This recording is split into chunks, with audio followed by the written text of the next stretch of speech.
GSPonline. Городские новости сейчас. Ухтинские следователи выясняют причину гибели беременной женщины. Трагическая смерть произошла в субботу 28 февраля, приблизительно с 12 до 14 часов. 27-летняя горожанка ехала в автобусе по маршруту номер 9. Возле остановки по проспекту Космонавтов ей стало плохо.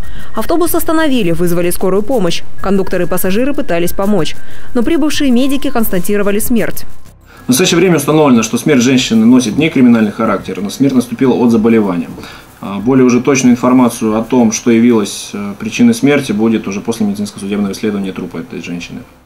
Сейчас ведется доследственная проверка. Уголовное дело не возбуждено. На сегодняшний день опрошены очевидцы происшествия, кондуктор, пассажиры, а также врачи скорой помощи.